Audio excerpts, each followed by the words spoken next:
Breaking news है, कर्मचारियों को पेंशन की गारंटी। कल की प्रधानमंत्री माननीय नरेंद्र मोदी जी की अध्यक्षता में हुई कैबिनेट की बैठक में लिया गया फैसला। यूपीएस में कितनी मिलेगी पेंशन? यूनिफाइड पेंशन स्कीम को मिली मंजूरी। ये पेंशन कब से होगी लागू? देखिए एनपीएस और यूपीएस में क्या है अंतर।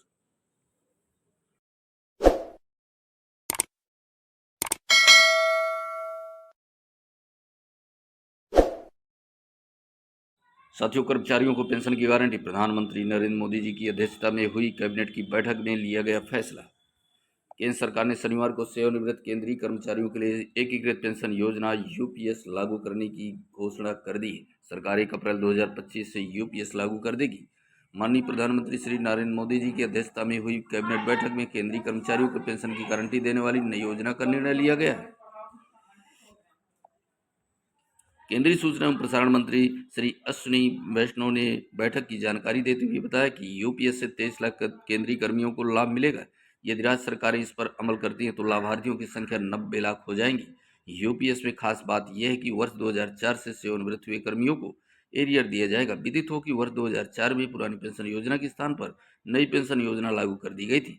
अब सरकार ने अपना स्थान बढ़ाकर यूपीएस को ज्यादा लाभकारी बनाया और विश्वास जताया कि 99 से ज्यादा कर्मचारी इससे लाभान्वित होंगे। एनपीएस वाले यूपीएस में शामिल हो सकेंगे। नई पेंशन स्कीम वाली कर्मचारी भी यूपीएस में शामिल हो सकते हैं, लेकिन यह फैसला करने का अवसर एक बार ही मिलेगा। वैष्णव ने बताया कि पुरानी पेंशन योजना समाप्त होने के बाद सेवानिवृत्त होने वाले कर्मचारियों को भी लाभ मिलेगा। जो राशि एनपीएस में ले चुके हैं उसको समायोजित कर बाकी एरियर ब्याज, पीपीएफ का ब्याज सहित भुगतान किया जाएगा। इस पर सरकार 800 करोड़ खर्च करेगी। मेडिकल भुगतान का लाभ पहले की तरह मिलता रहेगा। चुनने का विकल्प P19 इस तरह मिलेगा लाभ। सुनिश्चित पेंशन 12 माह के औसत बेसिक वेतन का 50% मिलेगा। यूपीएस के तहत सरकारी कर्मचारियों के सेवानिवृत्त होने के पहले 12 माह की औसत बेसिक वेतन का 50% पेंशन के रूप दिया जाएगा। इसकी योग्यता के लिए कर्मचारी को कम से कम 25 साल की नौकरी करना अनिवार्य है। 25 साल से कम लेकिन 10 साल से ज्यादा की नौकरी होने पर पेंशन आनुपातिक रूप से कम हो जाएगी। एकमुश्त ग्रेजुटी। केंद्रीय कैबिनेट ने एकमुश्त ग्रेजुटी भुगतान का फैसला किया है।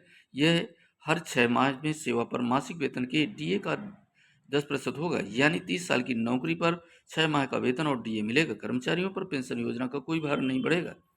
अभी वह पहले की तरह ही 10% अंशदान करते हैं, लेकिन जो सरकार 10 साल पहले 10% अंशदान करती थी उसे मोदी सरकार ने सरकारी अंशदान बढ़ाकर 14 कर दिया था। अब यह बढ़ाकर 18.5% कर दिया गया है। नई पेंशन योजना को जो वर्तमान में लागू है, नई पेंशन स्कीम में एक निश्चित पेंशन की कोई गारंटी नहीं है। इसमें कर्मचारी की बेसिक सैलरी और डीए का 10% हिस्सा कटता है। एनपीएस शेयर मार्केट के प्रदर्शन पर आधारित होता है, इसलिए इसे सुरक्षित नहीं माना जा रहा। सेवानिवृत्त पर पेंशन पाने के लिए एनपीएस फंड का 40% निवेश करना होता है। इसमें 6 महीने बाद मिलने वाले डीए, महंगाई भत्ता दिए जाने का भी कोई प्रावधान नहीं है।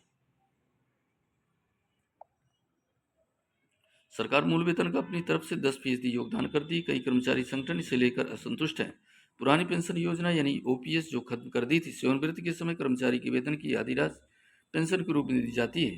पेंशन के लिए कर्मचारी के वेतन से कोई पैसा नहीं कटता है। 20 लाख रुपए तक ग्रेजुटी की रकम मिलती है।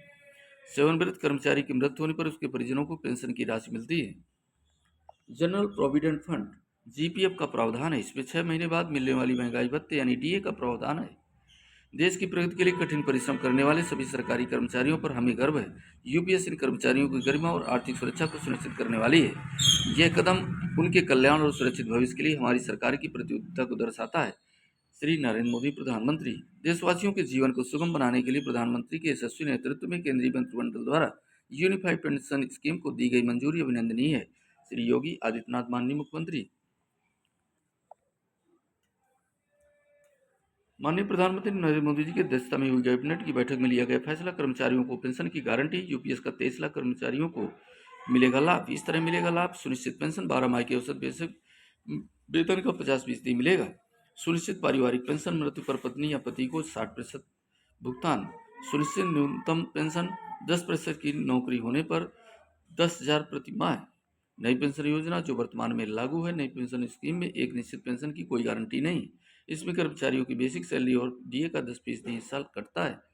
साथियों, पुरानी पेंशन योजना जो खत्म कर दी थी उसमें क्या था? सेवानिवृत्ति के समय कर्मचारी के वेतन को आधी राशि पेंशन के रूप में दी जाती है। पेंशन के लिए कर्मचारी के वेतन से कोई पैसा नहीं कटता है। 20 लाख रुपए तक ग्रेच्युटी की रकम मिलती है। सेवानिवृत्त कर्मचारियों की मृत्यु होने पर उसके परिजनों को पेंशन की राशि मिलती है। जनरल प्रोविडेंट फंड का प्रावधान है। इसमें 6 महीने बाद मिलने वाले महंगाई भत्ते डीए का प्रावधान है। 1 अप्रैल 2025 से यूपीएस होगी लागू। 2004 से सेवानिवृत्त हुए कर्मियों को एरियर मिलेगा। एकमुश्त ग्रेच्युटी केंद्रीय कैबिनेट में एकमुश्त ग्रेच्युटी भुगतान का फैसला किया है। यह हर 6 माह में सेवा पर मासिक वेतन के डीए का 10% होगा, यानी 30 साल की नौकरी पर 6 माह का वेतन और डीए मिलेगा।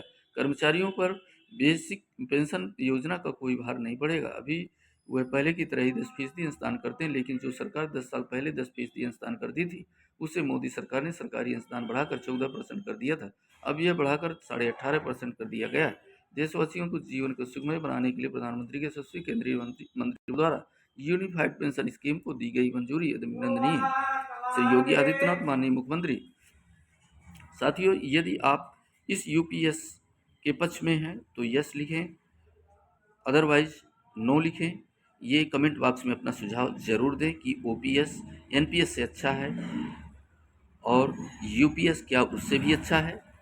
ये आप ज़रूर उस पर लिखें।